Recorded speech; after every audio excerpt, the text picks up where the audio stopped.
The Big Bang Theory cast signed contracts with a clause nobody talks about. It stops them from revealing what really happened on set. But in 2019, court documents leaked something shocking. The female stars faced death threats, home break-ins, and rape threats. One actress had to sign papers saying she might wake up without her leg. Another secretly battled painkiller addiction while filming. And all three women were told to stay quiet about it. Warner Brothers made sure of that. The truth was buried for years, but not anymore. The Big Bang Theory almost looked very different. When Chuck Lorre and Bill Prady pitched the idea in 2006, their original plan didn't include a single female character. It was just Leonard, Sheldon, and a third guy. Three nerds, all men, in a science-filled world.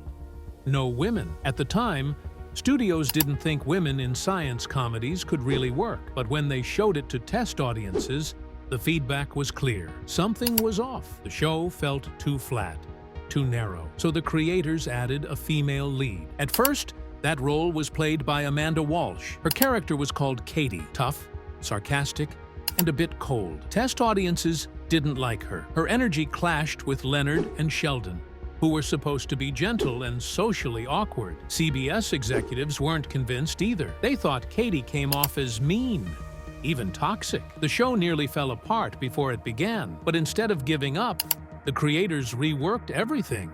They turned Katie into Penny, and they brought in Kaley Cuoco. That change made all the difference. Penny was fun, friendly, and warm. She brought the human connection the show needed. She wasn't a scientist, but she helped the audience relate to the scientists. Later on, the creators added more female characters, Bernadette and Amy. That shifted the whole feel of the show. It wasn't just about nerdy guys anymore.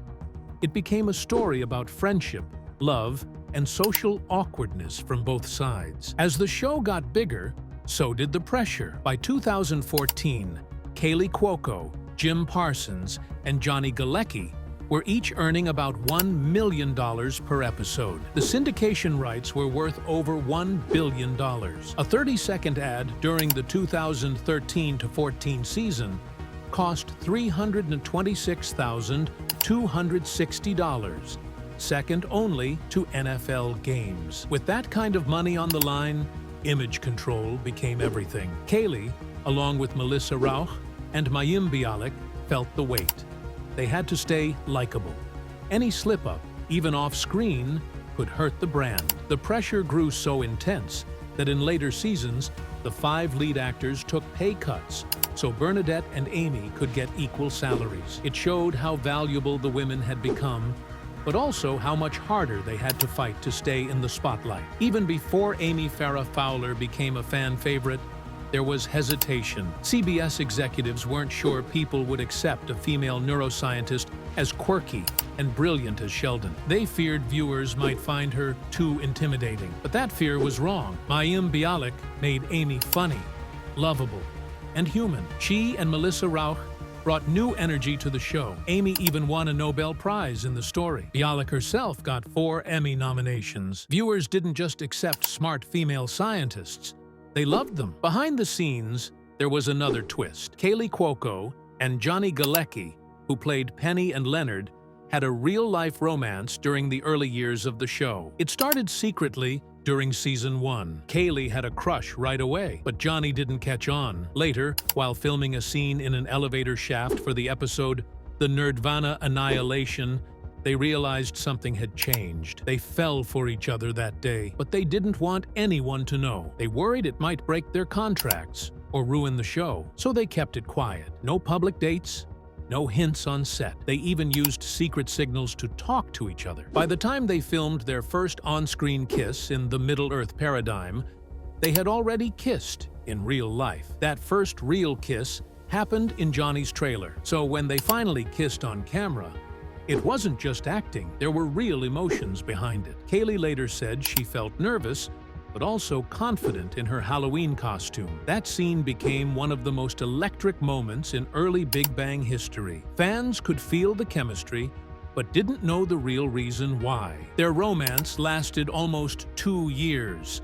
But by the end of 2009, just as season 3 was airing, they quietly broke up. And just like that, their characters broke up too. In episode 19, The Wheaton Recurrence, Leonard and Penny split. The timing couldn't have been worse. Filming those scenes while dealing with a real breakup wasn't easy. Kaylee later admitted it was one of the hardest periods in her life. She cried in her dressing room after filming The Spaghetti Catalyst. The emotions were too real. The writers had no idea what was going on, but they unknowingly wrote dialogue that mirrored the couple's real-life issues. In one episode, Penny opens up about feeling insecure. Kaylee said that moment felt real to her because it echoed private conversations she had with Johnny. Leonard's insecurities about Penny's past also mirrored Johnny's feelings at the time. Somehow, the writers captured the emotional truth without ever knowing the full story. It made the performances more raw, more believable. The line between fiction and reality blurred. When Mayim Bialik joined The Big Bang Theory in Season 4, her paycheck was just $20,000 per episode. The main cast, meanwhile, was making $200,000 each. That wasn't just a gap, it was a canyon, and everyone on set felt it. Mayim, already known for Blossom and holding a PhD in neuroscience, was brought on as a side character. But fans instantly connected with her. Her character, Amy, became a major part of the show. Still, her pay didn't match her rising importance. That imbalance created real tension. It would take several years and public attention before her salary started climbing. Her road to equal pay was long, filled with hard talks behind closed doors.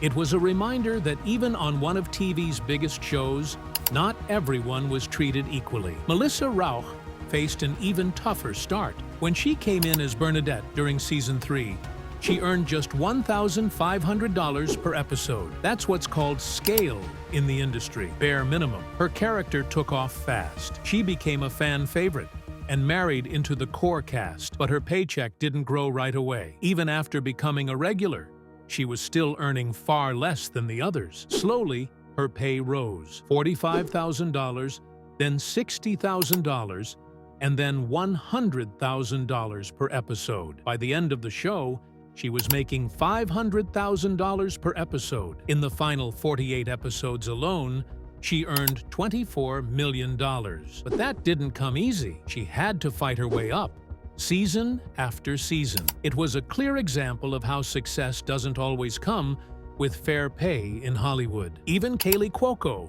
one of the original stars, wasn't immune. In Season 2, she found out she was making $50,000 less than Jim Parsons and Johnny Galecki. They were at $100,000.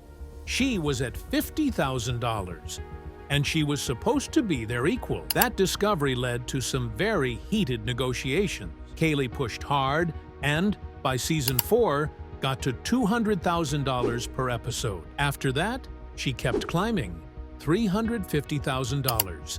And then, by Season 8, $1 million per episode. Over time, she became one of the highest-paid actresses in TV history. Her total earnings hit around $150 million. But that early pay gap haunted her. It was a clear case of gender inequality, and it took bold negotiation to fix it. In Season 11, headlines praised the main cast for taking a $100,000 pay cut so that Mayim Bialik and Melissa Rauch could get raises. It looked generous, but behind the scenes, it wasn't entirely voluntary. CBS was worried about ballooning costs. Each of the main five, Jim Parsons, Johnny Galecki, Kaylee Cuoco, Simon Helberg, and Kunal Nayyar, was making $1 million per episode. Bialik and Rauch were only at $200,000. To keep everyone on board for the final seasons, CBS made a decision. The five top stars dropped to $900,000 each. That freed up $500,000 per episode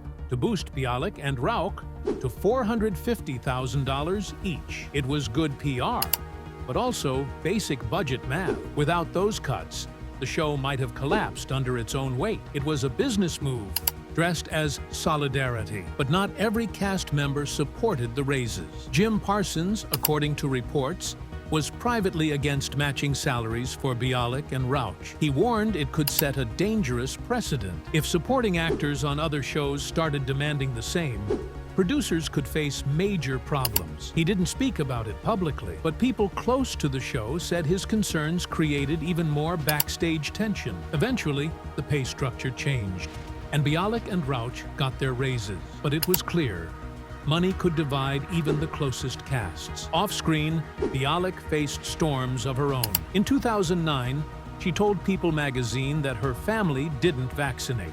It didn't stop there. In her 2012 parenting book, she talked about anti-vaccine views and cited controversial sources. That caused big problems. At a time when vaccine fears were already rising, her words went viral. As outbreaks of diseases like measles spread in under-vaccinated areas, the backlash grew louder. CBS got worried, really worried. They hired a crisis management team just to handle the fallout. They had a billion-dollar show to protect. Bialik later tried to walk it back. In 2015, and again in 2021, she said her kids are fully vaccinated and that she supports vaccines. But the damage stuck. One comment from a public figure, especially one with a science degree, had turned into a crisis. Then came 2017. The Me Too movement was exploding. Women across Hollywood were finally being heard. But Bialik stepped right into controversy again. She wrote an op-ed in the New York Times called "Being a Feminist in Harvey Weinstein's World." In it, she said her modest dress and shy behavior had kept her safe in Hollywood. She insisted that men were still fully responsible for their actions, but the message came off wrong. Many read it as victim-blaming. Critics, including Patricia Arquette and Gabrielle Union, slammed her. Online outrage followed, and behind the scenes, Warner Brothers began to panic. They even discussed writing her character off the show to avoid more scandal. Bialik later apologized. She said, "What you wear and how you behave does not protect you from assault." But the damage was already done. That op-ed nearly ended her run on The Big Bang Theory. Her words about Weinstein weren't the only ones that sparked backlash. In that same op-ed, she explained that she didn't match Hollywood's beauty standards. She wrote that, because of how she dressed and acted, she'd never been invited to hotel room meetings with powerful men. She called those choices self-protecting. That set off another wave of anger. It sounded like she was saying other women could have avoided abuse if they made the same choices. Patricia Arquette tweeted that she had been harassed as a child. Others shared painful stories. The internet didn't hold back. Even though Bialik kept clarifying her point, it didn't matter. Her image took another serious hit. Even her science background didn't shield her from criticism. She had a real PhD in neuroscience. Her academic work was even built into her character. But that credibility came under fire, too. On social media, she made questionable statements about mental health. Some fans and professionals started questioning her expertise. People pointed out that she hadn't published any real research after her PhD. She hadn't taught or worked in science for over a decade. When she talked about things like supplements or neurodivergence, critics said she was spreading misinformation. On forums like Reddit, users debated whether her degree meant anything anymore. It became clear, having a PhD doesn't mean you're always right. And for someone in the public eye, even a small misstep can spark a scientific backlash. Haley Cuoco had no idea how much her life would change in just a few seconds. It was September 2010, and she was out horseback riding in Los Angeles. What was supposed to be a relaxing moment turned into a nightmare. The horse threw her off. Then, in a terrifying twist, it tried to jump over her, but landed straight on her left leg. The impact was brutal.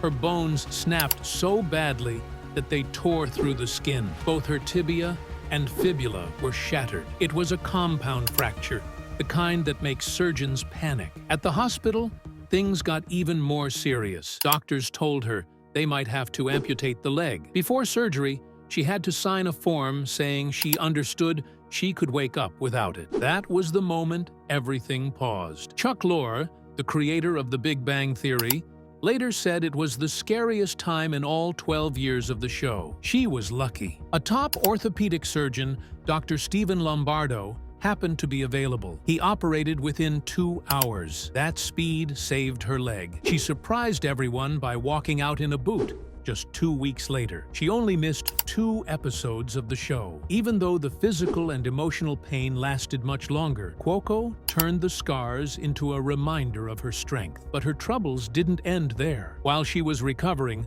another problem started to grow, one that stayed hidden from fans. Cuoco became dependent on the painkillers she was prescribed. The pain was real, but so was the fog that followed. Her speech became slurred. Editors had to work extra hours, cleaning up her lines just to make sure they sounded right. They even re-recorded audio to hide what was going on. No one outside the set knew what she was going through. The show had to stay funny. Penny had to stay sharp. Behind the scenes, though, Cuoco was in a quiet battle with her pain, with her meds, and with the pressure to pretend everything was fine. The production team shielded her from the spotlight while keeping the show intact. Viewers had no idea what it took to keep things moving. Years later, in 2016, a different kind of storm hit, this time from the public. On July 4th, Cuoco posted a photo of her dogs sitting on an American flag. She probably thought it was cute. The internet didn't agree. The backlash was instant and massive. People accused her of disrespecting the flag. She deleted the post and apologized. But by then,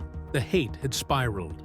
She started getting death threats. They were serious enough that the FBI got involved. Federal agents monitored the situation and even gave her security. It was a harsh reminder of how fast public opinion can turn and how dangerous it can get. A simple photo turned into a threat to her safety. Before she could fully recover from that, her personal life started making headlines. In December 2013, Cuoco married tennis player Ryan Sweeting after just 6 months of dating. At first, everything looked perfect, but by September 2015, she filed for divorce. The timing wasn't random. The show was entering season 8. Ratings were everything. There was pressure to keep her image clean. Sweeting had reportedly developed a painkiller addiction, and things at home had gotten dark. Cuoco's legal team worked fast. She had a strong prenup that protected her $45 million fortune. Sweeting walked away with only a small settlement, no spousal support, just a quiet exit. It was all handled with speed and silence. Even her castmates helped keep things normal on set. But that pressure to stay perfect while her marriage was falling apart was enormous. The divorce could have been a scandal. Instead, it was buried under airtight legal moves and perfect timing. At the same time, something else was happening, something no one noticed on screen. During seasons 5 and 6, Cuoco was secretly dealing with an eating disorder. The pressure to look a certain way, combined with the stress of the show, pushed her into a dangerous cycle. But the team behind the scenes stepped in again. Costume designers padded her clothes, layered fabrics, and worked with camera crews to hide the changes in her body. They adjusted shots and chose angles that would draw attention away. Every detail was planned. The goal was to keep Penny looking consistent while protecting Kaylee's privacy. She was quietly getting help, recovering behind the scenes while still showing up to work. No press, no headlines, just a silent struggle and a team doing everything they could to support her without letting the world find out. Kaylee Cuoco had been through more than fans ever knew. From almost losing her leg to battling painkiller dependency, facing death threats, rushing through a quiet divorce, and hiding an eating disorder on camera, she kept showing up. The show went on, but it came at a cost. Fame brought danger, and for the women of the show, the spotlight came with a terrifying price. Kaylee Cuoco, who played Penny, faced something that would shake anyone. A man broke into her home. He believed Penny belonged with him, not Leonard. That wasn't just a creepy message. It was a real break-in. Kaylee had to hire private security after that. She also had another scare in a hotel room when a stranger walked in while she was getting dressed. These weren't just isolated moments. They were part of a disturbing pattern. Fans didn't just cross lines.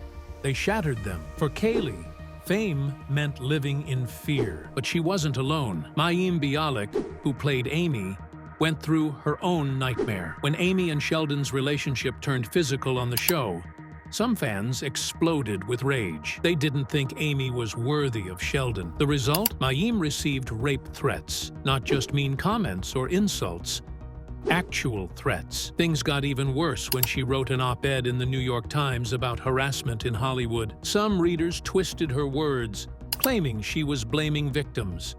Her social media was flooded with hate. Eventually, Mayim had to go live on Facebook just to explain herself, just to plead for people to understand. She wasn't just an actress playing a role. She was a real person under attack for doing her job. Melissa Rauch, who played Bernadette, got dragged into it too. Viewers didn't like how her character treated Howard. But instead of complaining about the writers, some angry fans went after Melissa. They leaked her home address online. That kind of attack is called doxing. It's not just online bullying. It's dangerous. It puts lives at risk. Imagine knowing that anyone could find your home. Melissa had to live with that fear every single day. And through all this, the actresses were told to stay quiet. Producers and managers warned them, don't respond to the hate. Don't reply to the trolls. Don't post anything that might spark more fire. Even when fans falsely accused Mayim of mocking their artwork, she was pressured to stay silent. Any response could be twisted, misquoted, or used against them. But silence didn't stop the abuse. It only made things worse. Fans took it as weakness, or worse, guilt, and the actresses were left feeling powerless. The pressure didn't just come from strangers. It seeped into their everyday lives. Social media became a minefield. Their bodies were judged, their looks picked apart, their private lives made public. Every post, every photo, every word became a target. Kaylee opened up about how painful it was to go through divorce while people mocked her online. Mayim faced extra heat because she talked about feminism. That made her a target for misogynistic hate. Melissa dealt with the fear that anyone could show up at her front door. Eventually, all three women had to get therapy. Not for something they did wrong, but because being famous had become dangerous. Being loved by millions didn't protect them. In some ways, it made things worse. The same people who cheered for them on TV were stalking them in real life or harassing them online. Their mental health took a hit. The laughs on screen hid the pain off screen. They were actresses on a sitcom, but they became symbols of something much bigger. Their stories show what happens when fandom turns toxic, when admiration turns into control, when criticism becomes abuse, and when people forget that celebrities are human. Kaylee, Mayim, and Melissa kept showing up. They kept acting, smiling, and doing interviews. But behind those smiles were real struggles. They lived with fear, anxiety, and heartbreak. And even after the show ended, the scars didn't disappear. When The Big Bang Theory ended in 2019, fans thought the door had closed for good. But not long after, rumors began swirling about something huge. Kaylee Cuoco was reportedly working on a tell-all book. She'd played Penny for 12 seasons, and publishers were offering her big money to spill what really happened behind the scenes. From secret feuds to money fights, everyone wanted the juicy details. But Warner Brothers stepped in fast. Their legal team reminded Kaylee of a clause buried deep in her contract. It stopped her from talking about anything that could damage the studio's image. Cast drama, salary negotiations, or even personal tensions. The clause was ironclad. No book could move forward unless the studio approved every word. Even though Kaylee had a strong relationship with Warner Brothers and had signed another production deal with them in 2025, she was still legally locked out. Fans waited for her side of the story, but it never came. Whatever she wrote is now buried behind lawyers and locked files. Kaylee wasn't the only one dealing with messy post-show problems. Mayim Bialik, who played Amy, got caught up in controversy after she was chosen to co-host Jeopardy! Following Alex Trebek's death in 2020. While Ken Jennings shared the spotlight with her, Mayim's appointment created tension, both with viewers and behind closed doors. What most people didn't know was that trouble with CBS had been brewing for years. During The Big Bang Theory, Mayim had fought hard for equal pay and didn't shy away from challenging the network's decisions. That boldness stuck in some executives' minds. When it came time to pick a full-time Jeopardy! Host, those old grudges quietly returned. Rumors began to swirl that some CBS insiders pushed back against her. In December 2023, Mayim was abruptly removed. By August 2024, Her presence was wiped clean from the show's website. The official reason? The producers wanted consistency. But behind that polite excuse, many believed CBS simply wanted her gone. What was supposed to be her next big chapter turned into another painful reminder that Hollywood never forgets who speaks up. Melissa Rauch also faced battles after the show ended, but hers were different. She played Bernadette, the tiny powerhouse with the sharp voice and fiery personality. The role made her famous. It also trapped her. Casting agents couldn't see past Bernadette. Even though Melissa had serious acting chops, Hollywood kept offering her the same type of role, the bossy, shrill wife. Critics noticed too. Many said the sweet, quirky Bernadette had slowly turned into something mean-spirited by the final seasons. Melissa tried hard to shake the image. She starred in a gritty indie film called The Bronze, and later took the lead in NBC's reboot of Night Court. But the Bernadette effect hung around for years. It wasn't just a voice, it was a label she couldn't escape. Despite her talent, it took a long time for casting directors to see her as anything else. Then came the idea that got fans excited again, a reunion. Warner Brothers and CBS wanted a Big Bang Theory special. It was moving forward until money stopped it cold. During the original series, the 5 main stars, Jim Parsons, Johnny Galecki, Kaylee Cuoco, Kunal Nair, and Simon Helberg, were making $1 million per episode. Melissa and Mayim, who joined later, were getting far less, around $175,000 to $200,000. Eventually, their pay rose to $425,000 to $500,000. But only after the original 5 took a cut to even things out. For the reunion, the women wanted full equality. Kaylee, Mayim, and Melissa demanded the same paycheck as their male co-stars. They argued that their roles had grown just as important, but the studio wasn't willing to meet those terms. Negotiations collapsed. The reunion was quietly canceled. It wasn't creative differences or scheduling conflicts, it was pay. Once again, gender pay gaps shut down something that fans deeply wanted. And once again, the fight for equality in Hollywood proved far from over. But perhaps the darkest revelations didn't come from the cast. They came from the crew. In recent years, lawsuits were quietly filed against members of the show's production team. The allegations? Harassment and a toxic work environment. The exact details haven't been released. Court records are sealed, and everyone involved is under strict non-disclosure agreements. Still, multiple insiders have confirmed the legal battles are real. Mayim Bialik spoke out more broadly about toxic cultures on TV sets, saying that years ago, it was normal for women to be yelled at in writers' rooms. She didn't point fingers at the Big Bang Theory, but the timing of her comments led many to connect the dots. Whether or not she witnessed anything firsthand, the lawsuits suggested serious problems behind the scenes. As of now, no court decisions have been made public, but the damage is done. What was once seen as a light-hearted sitcom, full of nerdy jokes and heartwarming moments, now has shadows behind it. Shadows of silenced stories, pay disputes, broken opportunities, and legal walls that still haven't come down.